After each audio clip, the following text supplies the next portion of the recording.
자, 이번 시간에는 산업안전보건법규에 대해서 공부해 보도록 하겠습니다. 자, 우리 산업안전보건법은 우리 어떻게 구성되어 있나, 그러고 시행규칙이 어떠냐, 이런 것들에 대해서 시행령이 어떻게 구성되어 있나, 이런 것들에 대해서 알아보는 시간이죠. 그러면 우리가 산업안전보건을 산업 현장에서 진행하기 위해서는 집행하기 위해서는 우리가 법규를 잘 알고 있어야 되겠죠. 그러면 이 법규를 해석하는 데 있어서는 이 문구를 정확하게 잘 봐야 됩니다. 그래서 이거 어떤 사안이 발생했을 때 이 상황에 해당되는 건지 아니면 다른 상황에 해당되는 것인지 누구의 의무인지 누구의 책임인지 이런 것들을 잘 봐야 되기 때문에 문구를 정확하게 잘 봐야 되는 거죠. 그래서 우리가 자격증 시험을 치거나 이런 어떤 실제로 산업안전 보건 현장에서 일을 진행할 때 이 법규를 정확하게 알고 있어야지 기준에 맞게 우리가 산업안전 보건 관련 일을 할 수가 있겠죠. 나중에 여러분들이 이제 자격증 시험을 칠 때는 간단한 지금 공부하는 지금은 이론 중심으로 하지만 이론을 대충 알고 있고 기본적으로는 알고 있어야 되겠죠. 쭉 흐름을 알고 그 다음에 문제풀이를 통해서 암기를 하는 게 방법이 좋은 방법입니다. 그래서 근데 문제풀이를 할 때 전혀 이론에 대해서 법규가 어떻게 되는지 전혀 감이 없으면은 이거를 문제를 외운다든지 이런 게 좀 많이 힘들겠죠. 이해를 하기가 좀 힘듭니다. 그래서 전체적으로 관련 법규가 어떤 식으로 진행되는지 흐름을 한번 처음부터 끝까지 한번 중요한 사안들만 발췌해 가지고 우리가 한번 보고 그 다음에 문제풀이를 통해서 우리가 암기를 한다든지 어떤 부분이 중요한 부분인지 요 포인트를 잡는 거죠. 문제를 풀면서 이론 공부를 쭉 하다 보면은 내용이 너무 많고 이렇기 때문에 정립이 정확하게 잘 되지는 않습니다. 그래서 이론으로 대충 어떻게 이 과목이 구성되어 있는지를 보고 이제 세부적으로 디테일하게 들어갈 때는 문제풀이를 통해서 어떤 부분이 중요한지, 그 다음에 어떤 부분을 암기해야 되는지 이런 것들을 숙지하는 게 중요하겠죠. 우선 처음에 전반부에서 이제 이론에 대해서 한번 우리가 내용을 알아보도록 하겠습니다. 관련 법규, 이 산업안전보건법이 어떤 형식으로 되어 있는가를 보는데 이 법규는 문구를 정확하게 잘 봐야 되겠죠. 그래서 하나씩 보면서 천천히 한번 진행해 보도록 하겠습니다. 산업안전보건법이 가장 상위에 있죠. 법 개정이 되어서 산업안전보건법이 있으면 그에 따른 시행령이 있습니다. 그 다음에 그 시행령에 맞게 해당 현장에서 사용되는 시행 규칙들이 있겠죠.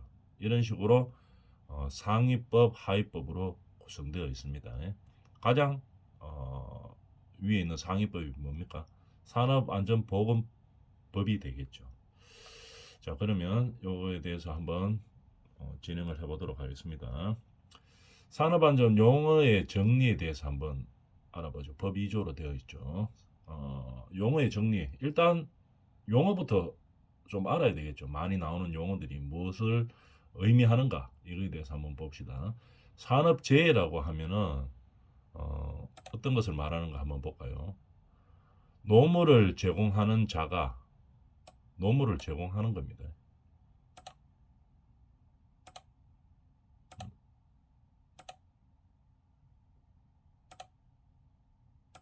아주 중요한 거는 줄을 끄면서 한번 해볼까요? 빨간 줄로 한번 해봅시다. 노무를 제공하는 자입니다. 노무를 제공하는 자가 업무에 관계되는 그죠? 업무에 관계돼야 되겠죠. 하나씩 문구를 잘 해석해 봅시다. 노무를 제공하는 자가 업무에 관계되는 건설물, 설비, 원자재, 가스, 전기, 분진 등에 의하거나 작업 또는 그 밖의 업무, 그죠? 업무로 인하여 어떻게 됐을 때 사망하거나 부상하거나 질병에 걸렸을 때 이런 문제들이 발생했을 때 산업재해라고 한다는 얘기겠죠. 자, 그럼 문구를 잘 해석해 봅니다. 노무를 제공하는 자, 근로자를 말하는 거겠죠. 근로자가 이 해당 사업장의 업무하고 관계가 되어 있어야 됩니다. 업무에 관계되는 이죠. 그죠? 우리가 그냥 근로자라고 해서 그냥 뭐 어떤 사망이나 부상이나 질병이나 이런 재해가 발생했을 때 전부 다 산업재해로 보느냐 하면 그건 아니죠. 업무에 관계되는 일을 하다가, 그죠? 하다가 어떻게 사망이나 부상이나 질병에 걸렸을 때 그때를 산업재해라고 이야기한다 이런 얘기입니다. 용어의 해석. 그러면은 아무리 근로자라 하더라도 우리가 자기 업무 근로 관계를 제공하는 업무가 있죠. 이 업무하고 관계없이 사망하거나 부상하거나 질병에 걸리면은 이거는 산업재해가 아닙니다. 그죠? 예를 들어서 뭐 어떤 게 있을까요? 퇴근하고 근로자가 퇴근하고 집에 가가 조금 쉬다가 그 다음에 뭐 자기들 친구끼리 뭐 회식을 하다가 그때 다쳤어요. 부상을 당했어요. 그럼 그건 산업재해가 아니겠죠. 이런 식으로 노무를 제공하는 자가 업무에 관계되는 일로만 어떤 사망이나 부상, 질병에 걸렸을 때 산업재해라고 이야기하는 겁니다. 그죠? 업무하고 관계되는 일. 그 다음에 근로자는 어떻게 정의하느냐 한번 봅시다. 직업의 종류와 관계없이 근로자를 뭐라 하느냐? 우리가 근로자 하는 얘기는 많이 하죠. 그럼 어떤 것을 근로자라 하는가 보는 거죠. 근로자의 정의. 직업의 종류에는 관계가 없습니다. 중요한 거는 뭐냐면 임금을 목적으로 하는 거죠. 임금을 목적으로 사업이나 사업장에 근로를 제공하는 겁니다. 임금을 목적으로 근로를 제공하고 있어야 되는 겁니다. 그게 근로자의 정의죠.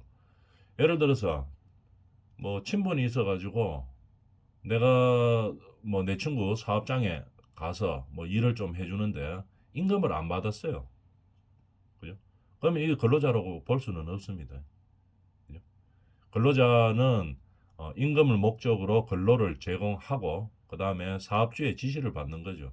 그러니까 친구 관계나 친분 관계가 있어가지고 친구 그 사업장에 가서 좀 도와줬어요. 근데 돈은 안 받았어요. 그러면 이건 근로자로서 해당이 되지를 않죠. 그래서 산업안전보건법이라든지 어떤 시행령, 시행규칙에 적용을 안 받습니다. 그런 사람들은. 그래서 이 정의가 중요한 거겠죠. 임금을 목적으로 근로를 제공하는 자를 말하는 겁니다. 근로자는. 그 다음에 사업주는 어떻게 정리하는가 한번 봅시다. 근로자를 사용하여 사업을 행하는 자를 말하는 겁니다. 근로자를 고용계약에 의해서 사용하는 사람을 말하는 거죠. 근로자를 사용해서 사업을 행하는 자를 말하는 겁니다. 이런 위치에 있는 사람을 사업주라고 우리는 표현합니다. 그래서 용어의 정의를 명확하게 알고 있어야 되겠죠. 근로를 사용하여 사업을 행하는 자를 사업주라고 한다. 이런 얘기겠죠. 그래서 우리가 산업안전보건법에서는 사장님, 대표 이런 말 사용하지 않습니다. 공식적으로 사용하는 말이 사업주, 근로자 이렇게 표현을 하는 거겠죠. 자, 그 다음에 근로자 대표. 그럼 근로자의 대표가 있는 거죠. 우리가 이 임금을 목적으로 근로를 제공하는 이 근로자의 대표를 어떻게 줄 수 있나? 대표를 인정하는 게 어떤 것들이 있나 한번 봅시다. 근로자의 가반수 이상을 말하는 거겠죠. 가반수로 조직된 노동조합이 있는 경우하고 노동조합이 없는 경우하고 나누는 겁니다. 근로자 대표를 말할 때는 노동조합이 있는 경우에는 그 노동조합을 근로자 대표로 보는 겁니다. 노동조합. 우리가 조그만 기업들에서는 노동조합이 없죠. 그죠? 거의 없는데 대기업이나 큰 기업들 보면은 전부 노동조합이 다 있습니다. 현대자동차 노조 이런 노동조합들이 다 있죠. 근데 그 노동조합 조합들은 어떻게 형성이 되느냐? 요 나와 있죠. 근로자의 과반수 이상으로 조직된 노동조합입니다. 그죠? 노동조합이 설립이 되려고 하면은 과반수 이상이 동의를 하고 그 조합원으로 활동을 해야 되겠죠. 그런 노동조합이 있을 때는 근로자 대표를 누가 보느냐 이 말입니까? 누구로 보느냐? 노동조합으로 본다 이 말입니다. 그죠?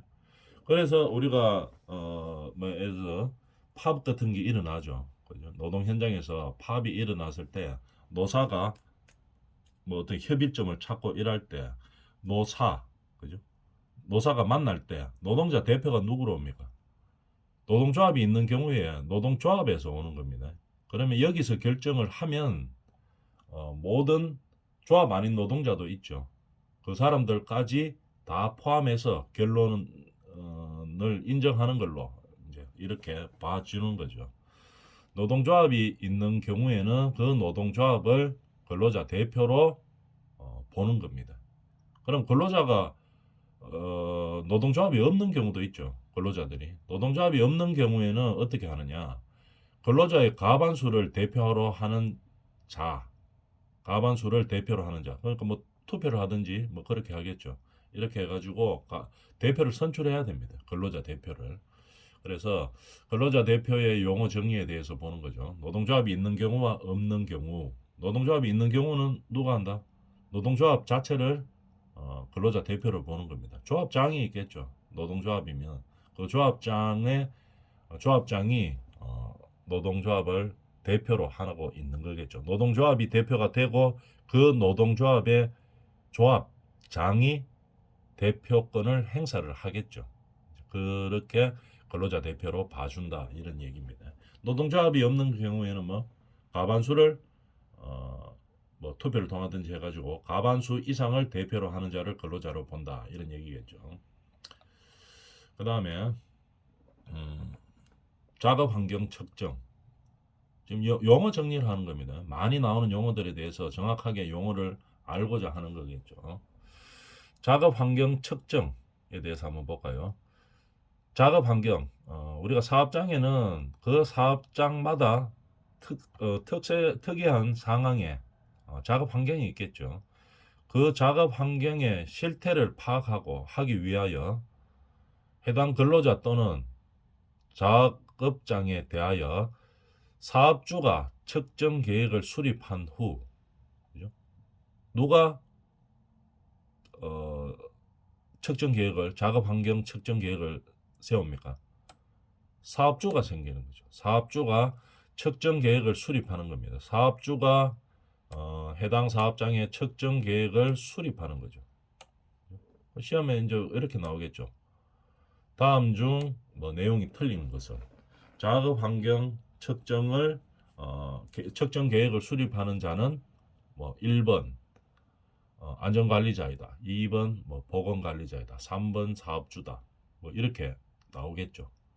정답은 뭐 3번 사업주다. 이런 식으로 나오는 거죠. 시험을 치면. 사업주가 측정 계획을 수립하는 겁니다.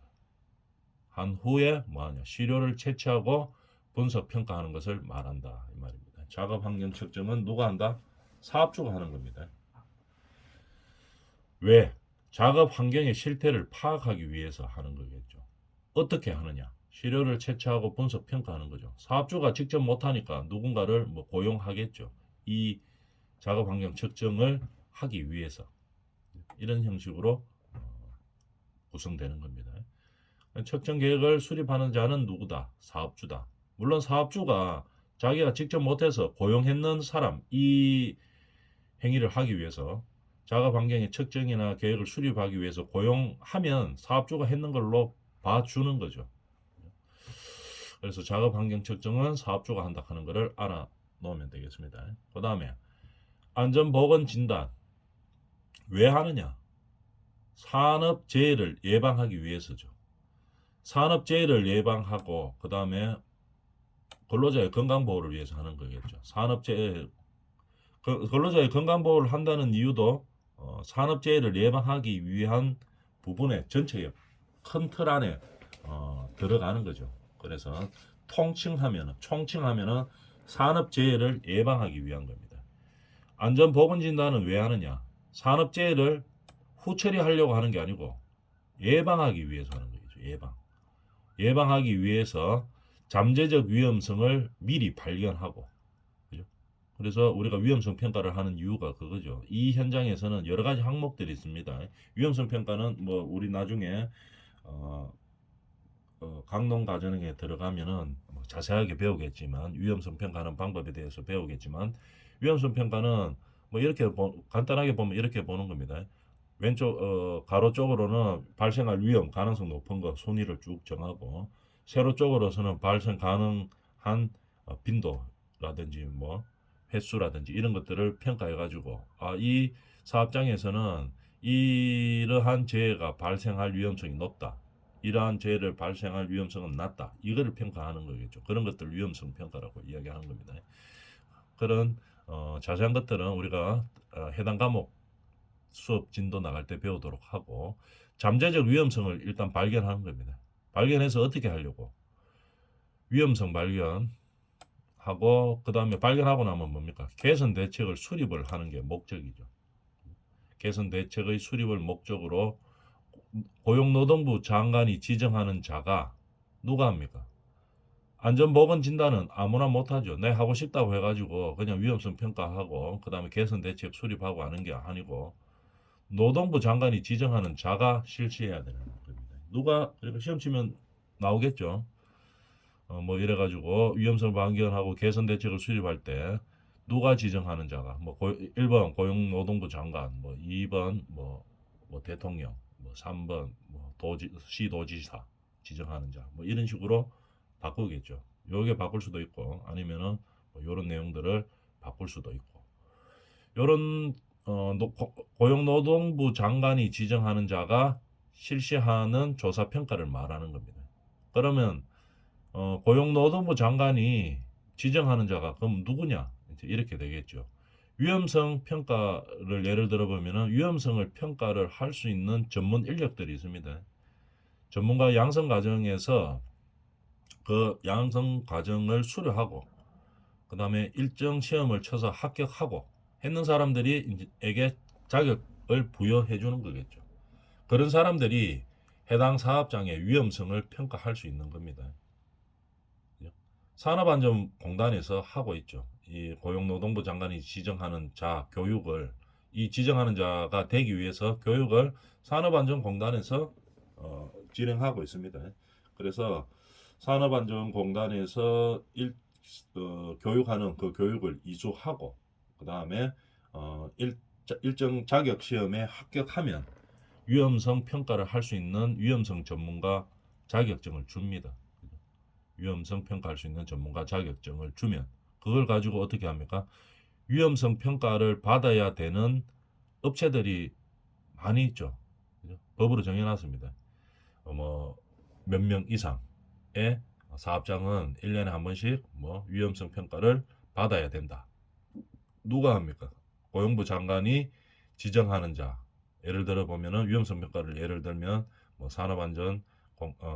산업안전공단에서 실시하는 교육을 받고 시험에 이수에 합격한 사람이 가서 그 회사에 위험성 평가를 해주는 거겠죠. 해주면은 이 회사들은 뭐 위험성 평가를 법으로 규정되어 있기 때문에 반드시 받아야 됩니다. 그런 업장들이 우리나라에 엄청나게 많죠. 그래서 이 위험성 평가를 할 수 있는 사람들은 이 자격을 가져야 되기 때문에 몇 명 없습니다. 별로 없습니다. 그 위험성 평가를 받아야 되는 업체에 비해서는. 그래서 우리가 뭐 상당히 고임금으로 이제 활동을 하고 있죠. 그래서 주변에 보면은 우리가 안전관리자를 한다고 해서 뭐 실제로 산업 현장에 안전관리만 하는 게 아닙니다. 이런 것들이 더 많은 부분들이 있죠. 위험성 평가를 한다든지 뭐 심사역을 한다든지 뭐 이런 것들이 많이 있습니다. 그래서 여러분들이 학교 다니는 동안 이런 과정들을 어떻게 일하는지를 좀 알고 자신의 진로를 잘 선택하도록 합니다. 그 다음에 요즘 한강에 많이 나오는 용어죠. 중대재해. 그럼 중대재해 하는데 중대재해의 정의가 뭐냐 한번 봅시다. 사망자가 1인 이상 발생한 재해를 말하는 겁니다. 사망자가 발생했으면 중대재해입니다. 사망자 1인 이상. 그죠? 1인 이상이고, 그 다음에 3개월 이상 요양, 치료가 아니고 요양입니다. 요양. 3개월 이상의 요양을 필요로 하는 부상자가 동시에 2인 이상 발생. 우리 현장에서 예를 들어 무슨 사고가 났는데 한 명이 다친 게 아니고 그 사고로 인해서 동시에 2명 이상이 재해가 발생했어요. 2명 이상이 재해가 발생했는데 이 사람들이 6개월 이상 입원 치료를 해야 됩니다. 한 명은 6개월, 한 명은 3개월 요양을 필요로 하는 그런 재해가 발생했어요. 그러면 한 명은 6개월, 한 명은 3개월이니까 둘 다 3개월 이상에 해당되겠죠. 3개월 이상에 해당되고 동일 사고로 동시에 동시에 2명 이상 이 동일한 사업장에서 발생했어요. 그럼 중대 재해가 발생했다고 보는 겁니다. 그 다음에 부상자, 동시에가 아니죠. 이거는 그냥 부상자나 직업성 질병자입니다. 직업성 질병자가 그 같은 동시에 10명 이상, 이것도 동시에네요. 동시에 10명 이상 발생한 재해입니다. 부상자가 이 3개월 이상 요양을 필요로 하는 게 동시에 2명 발생하도 중대재해이고, 그러면 3개월, 예를 들어 봅시다. 3개월 이상을 요하지는 않아요. 3개월 이상을 요하지는 않은데 뭐 한 달 정도 요양을 하는 부상자가 7명 발생했어요. 그러면은 동시에 7명이 발생했어요. 그러면은 중대재해에 해당되냐 안 되나? 안 되겠죠. 왜? 10명 이상으로 규정하고 있기 때문에. 또 하나 예를 들어가 어떤 병이 발생했어요. 우리가 뭐 산업 현장에서 뭐 공기가 많이 안 좋아가지고 뭐 어떤 뭐 흉부 쪽에 뭐 아니면 또 기관지 쪽에 어떤 질병이 발생할 수 있죠. 질병이 발생했는데 동시에 한 7명이 발생했어요. 근데 치료나 요양 기간을 보니까 한 달 정도 하면 됩니다. 그러면 이런 상황에서는 중대재해가 아니죠. 근데 뭐 호흡기 질환이나 뭐 다른 질환이 뭐 흉부 질환이나 호흡기 질환이 공기가 나빠가지고 11명이 발생했어요. 동시에. 그죠? 동시에를 말하는 겁니다. 동시에 11명이 발생했어요. 근데 치료 기간을 보니까 한 달 정도입니다. 그러면 이 중대재해에 해당되느냐? 해당되겠죠. 요 규정에 10인 이상 규정에 해당하기 때문에. 그래서 이 중대재해의 용어 정리를 잘 알고 있어야 됩니다. 다시 한번 정리해 보면 사망자가 1인 이상 발생했을 때 3개월 이상 요양을 필요로 하는 뭐 어떤 재해가 발생해 가지고 동시에 2명 이상이 발생했을 때 3개월 이상이 2명입니다. 그 다음에 3개월 이상이 아니고 그냥 부상자나 질병이 발생했을 때는 10인 이상, 동시에 10인 이상 발생했을 때를 중대재해라고 보는 겁니다. 중대재해가 발생하면 어떻게 됩니까? 2022년 1월 달부터 법이 바뀌었죠. 사업주가 처벌받게 됩니다. 형사처벌받게 되겠죠. 그래서 그전에는 어떻게 됐는가 하면은 사업주가 웬만해서 처벌받는 경우는 거의 드물었습니다. 중대재해법이 나오기 전에서는. 그 해당 현장에 실제로 일했던 뭐 소장이라든지 책임이 있는 사람, 그 사람이 처벌을 받게 돼가 있죠. 사업주는 그 현장에 가보지도 않습니다. 그죠? 잘 안 가죠. 잘 안 가기 때문에 어떤 일이 발생했는지를 잘 모릅니다. 뭐 안전관리를 다 할 수도 없고, 사업주가. 사업 현장에 여기만 있는 것도 아니고. 그런데 어떻게 됐습니까? 중대재해법이 되면서 2022년도 1월부터죠. 그때 중대재해법이 발생되면서부터 요런 중대재해에 해당되는 사업이 발생하면은 그 사업장에 뭐 당연히 사업주가 가지는 않았겠지만도 사업주가 처벌받는 조항이 만들어졌죠. 그래서 안전관리를 엄청나게 강화하고 있는 거죠. 법이 개정됐기 때문에 사업주들이 잘못하면 자기가 어떤 처벌을 받고 이렇게 하기 때문에 안전 보건 쪽으로서는 엄청나게 투자를 하고 강화시키고 있는 그런 추세입니다. 사업주의 의무에 대해서 한번 볼까요? 법에 따른 명령으로 정하는 산업재해 예방을 위한 기준 예방을 해야 된다. 산업재해를 예방을 해야 되겠죠. 산업재해를 예방을 해야 된다. 왜? 법에 정해져 있는 거겠죠. 안 따르면 처벌 받는 겁니다. 물론 도덕적으로도 해야 되지만 법에 의한 처벌을 받기 때문에 반드시 의무조항으로 잡아주는 겁니다. 그 다음에 근로자의 신체적 피로와 정신적 스트레스를 줄일 수 있는 쾌적한 작업 환경을 조성해야 됩니다. 아이고, 쾌적한 작업 환경을 조성하고 근로 조건을 개선시켜야 되겠죠. 이게 사업주의 의무입니다. 그죠? 근로자들이 일할 때 내가 고용했으니까 내 마음대로 한다 이게 아니고 그 근로자들이 작업장에서 쾌적하게 작업하고 그 다음에 근로를 함에 있어서 어떤 제약 사안이 없도록 근로 조건을 개선해 주는 게 사업주의 의무이겠죠. 자, 이번 시간 여기까지 하고 다음 시간에 하도록 하겠습니다.